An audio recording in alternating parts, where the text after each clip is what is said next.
I don't know why. I hate that it did, but my video ended. Okay, and so this is going to be a 2-part video that I know of so far. All right. So he is the most shining one. He is the most brilliant one in all of Olympus. And that's what Lucifer represented when he was in heaven, when he was in Shamayim. He was the most brilliant one. He was the shining one. He was the most glorious one. He was the most beautiful one. He was the most intelligent one.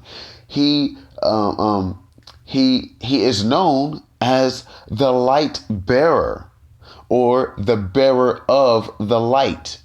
Now that is really interesting also, and I want to do more prayer and more study about that, because I personally think, and this is just a personal thought, I don't know if it's really a revelation from Yahuwah or not yet, that I just haven't fully fulfilled and came into yet, but I think that it is Lucifer's job to bring forth Yahushua. And that might sound confusing to people, but I'm just going to leave you with this little tidbit, and you can try to put this together yourself. And that's kind of weird yet cool how my phone just changed its tint like that. But put this together yourself. Lucifer is the light bearer, or the bearer of light, or the bearer of the light. Who is the light? Okay, so we're going to move on. So, he's the bearer of light. He was the best one in heaven. He was the top of all things that was known as Shamayim. Just like Zeus is the top of all things that is known of Olympus. Zeus's representation, one of his main representations is what? The thunderbolt, or the lightning bolt, right? That is his main weapon. That is one of his main modes of travel. That is the one thing that always represents him if it is just a symbol. So it is his symbolic representation. Well, according to the Torah, isn't that Satan's symbolic representation? Didn't Yeshayahu or Isaiah say, I saw Lucifer fall from heaven? No, I'm sorry. Yahushua said, and I beheld Lucifer fall from heaven as a bolt of lightning. And Yeshayahu is the one that said, Lucifer, how thy has fallen from heaven, thy anointed cherub. So Yeshayahu says that this being fell from heaven, and Yahushua noted that that being fell from heaven as a bolt of lightning. Okay? So here's another thing. That's two things. Here's another thing. How Zeus represents Lucifer, or Hashatan. I'm going to start on the Lucifer end, because it'll be easier to back into Zeus this way. Lucifer wants to rule heaven. He wants to be the king of heaven. He wants to be, as Zeus is, the king of all gods. For the most part, as far as all gods are concerned, all gods who are not Yahuwah, who are not the Ahaya Elohim, he is the king of all gods. But he's not satisfied with that. He must be the king of all gods, even the God that created him. Well, isn't that what Zeus did? Didn't Zeus usurp his father, Kronos, who was the father of all gods, to overtake the throne of earth and of Olympus, of Shamayim? He absolutely did. So there, right there is 3, which is known as complete. Okay? 3 is known as complete. There is 3 right there. Complete, clear explanations and examples of how Zeus is really a representation of Lucifer. Some of y'all might think, well, that's a long shot. You're just trying to pull things together. But logic doesn't disregard that. That's been proven by someone that I speak to very much so, who I love very, very greatly, and who I am so thankful that Yahuwah has put in my house and in my life, that challenges me constantly, in better ways of communication and better ways of understanding and better ways of willingness to understand. And this person who continuously, consistently, usually denies things could not even deny that correlation. And this person doesn't really read the Bible either, doesn't necessarily believe in the Bible. But yet the Bible has these references that I will be showing later on, through Bible Hub, that clearly speaks of Lucifer or of Hashatan or Satan in this manner. And so when you look at those references and then you connect them with Zeus, how can you say there's any difference? You really can't. You cannot deny that. The most brilliant, brighting, shiny, top of the line guy in all of heaven. That's what Lucifer was. His representation is the lightning bolt. So is Lucifer's. He wants to usurp. He did usurp the king, the father of all gods, and became the king of all gods, and took over heaven for himself, which Lucifer wants to do. Now let's move on to Hades. Hades is the king of hell. Everyone knows Lucifer's the king of hell. Hades is the eldest brother. Most anyone who knows about the three brothers, and the genealogical or chronological order of the three brothers, knows that Lucifer is the eldest. Hades is the king and the ruler of all dead souls. So is Lucifer. And the Bible proves that as well. For all go to the grave. Okay? Until Christ calls us. And so if we go to the grave, we are property of the owner of the grave. And that is Lucifer. Okay? So right there, now you have another perfect lining. You have three things, three characteristics, or attributes, I can say, of Hades that directly align him with Lucifer as well. He's the king of hell. He's the king of all dead souls, or the ruler of all dead souls. He's the eldest brother that kind of got beat out and put out of heaven by a younger brother, which Zeus did beat Hades and put him out of heaven, or out of Olympus, and placed into hell. Okay? So there you go. Now that's Zeus and Hades. So the person that I first brought this conversation up to, who helped me receive this revelation that Yahuwah gave me, he said, well, what about Poseidon? How does Poseidon fit in that? Because, it just made such perfect sense how Zeus and Hades fit. There's no argument there. Well, how does Poseidon fit? There's only one thing that Poseidon needs. He's the king of the earth.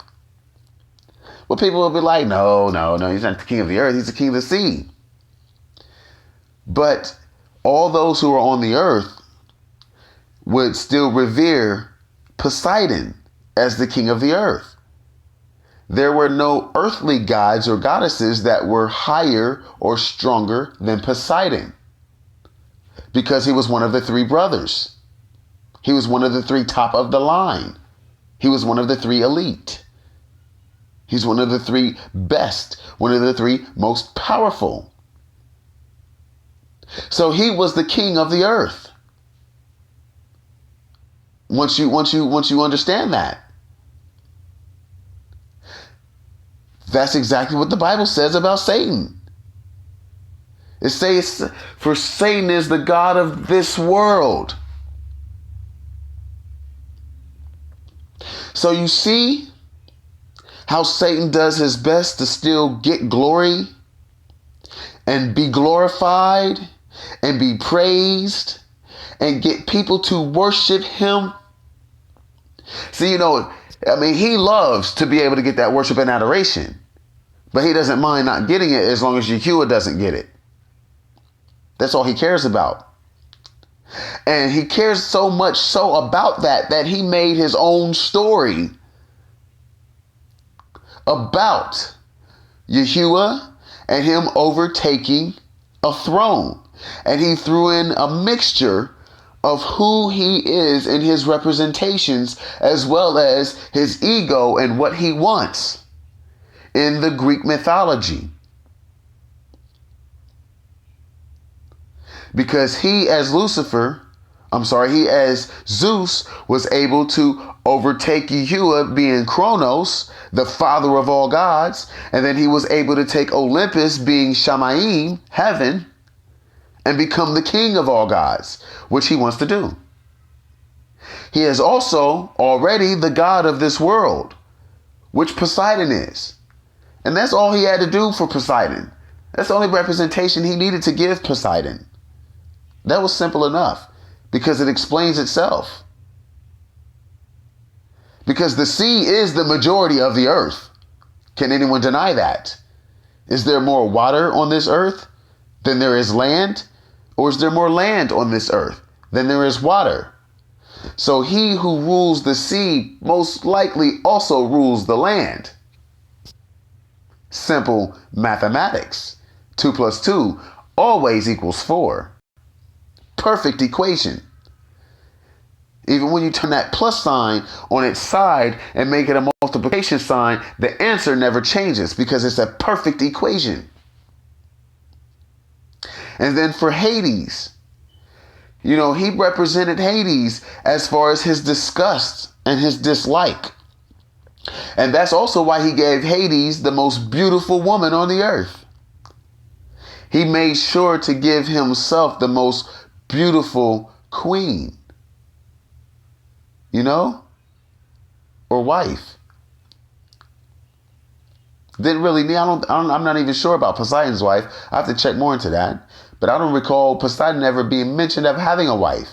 And then for Zeus, his wife was Hera. And this is really interesting, okay? If Hera and Zeus were represented as sins, okay, then Zeus would be pride or arrogance, whereas Hera represents jealousy or envy. And what's really interesting is that pride and envy are Satan's two biggest and most damning qualities, which also are the two things that got him kicked out of Shamayim. Who can honestly tell me now that that is not a representation of this being? Zeus is arrogance. Hera, his queen, his wife, also his sister, is envy or jealousy. Arrogance and jealousy. Pride and envy. The two pillars of destruction.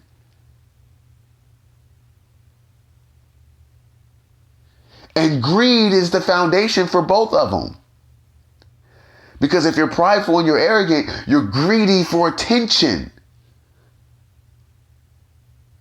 But if you notice, you're kind of the same if you're jealous and envious.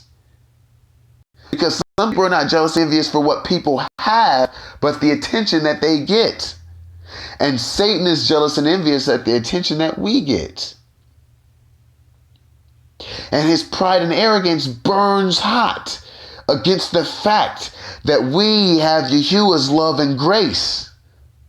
And he no longer does. Does that all make sense to you guys? Now I want you guys to go ahead and pay attention to my page. Make sure you keep a close eye for when I put up the rest of this video, because I'm about to go ahead and finish this live video and then finish out with the scriptural references with everything that I just explained in reference to the connection of Zeus, Poseidon, and Hades being representations of Lucifer or Hashatan, the adversary. I thank you very much, all of you guys, for watching.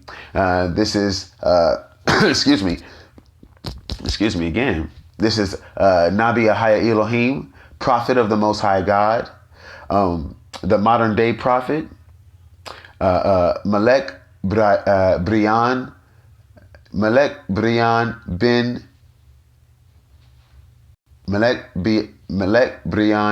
ben Yochanan. That is King Brian, son of John. Until next time, shalom.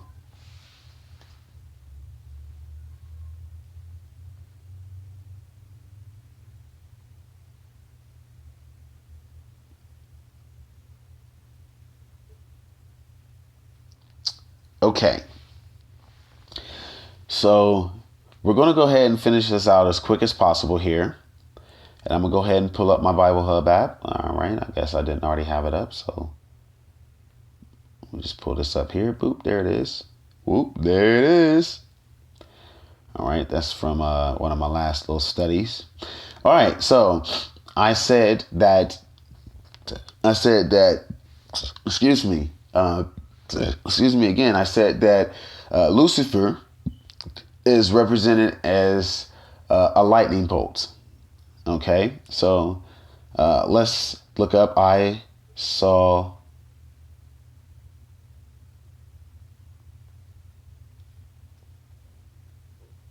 Satan fall from heaven like lightning. You see that? It came right up. That's out of Luke or Lucas in Hebrew 10:18. So we'll go ahead and pull that one up. And you guys know I like to use the New Living Translation, so we're going to go ahead and pull that one up.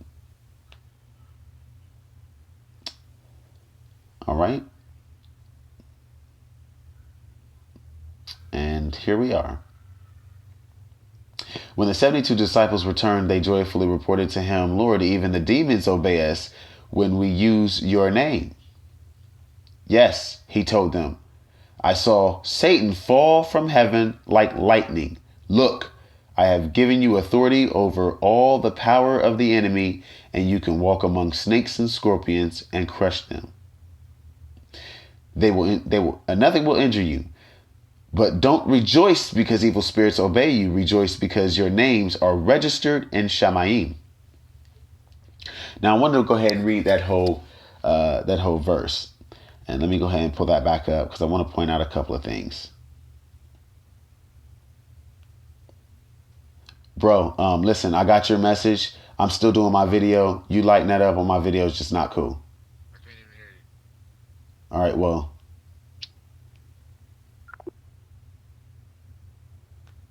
I'm sorry for that, everyone. I have inconsiderate people that don't care about spirituality and about Yahuwah. Yahuwah is always well more important than any and all things. And I do my best to make sure that I put him ahead of any and all things as best as possible. To go ahead and clear up that picture in that video, yes, I do still smoke marijuana, but I also believe that marijuana is a heavenly plant just as much as the fruit of the vine is a heavenly fruit that makes alcohol that even the angels enjoy to drink. And that is all that I'm going to say about that.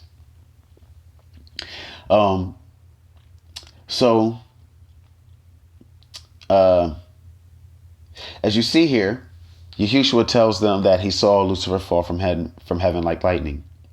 And I did happen to mention that Zeus is the representation of Lucifer, and that Jesus or Jesus means hails Zeus in Roman, which is pronounced Iesos, and he says that he has given them power over all of the enemy.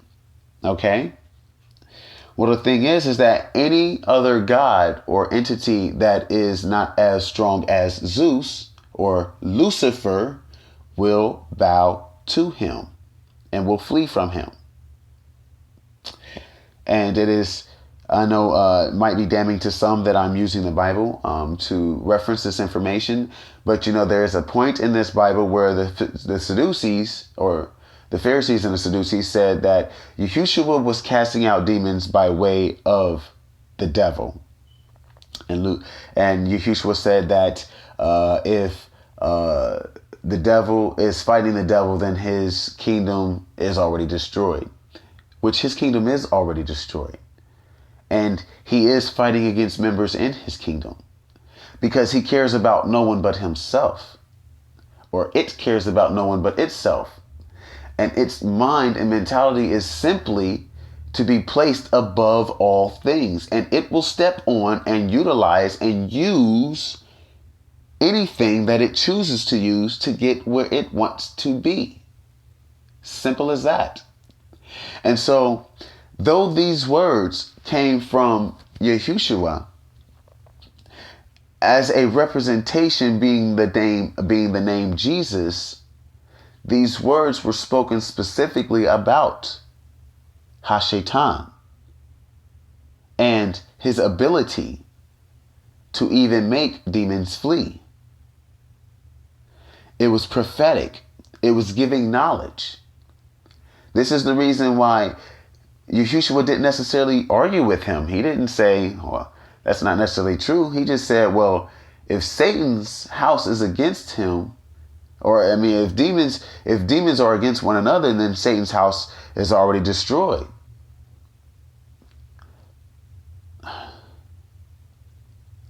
It seems that I can't stop from being interrupted, so I'll have to finish this video later.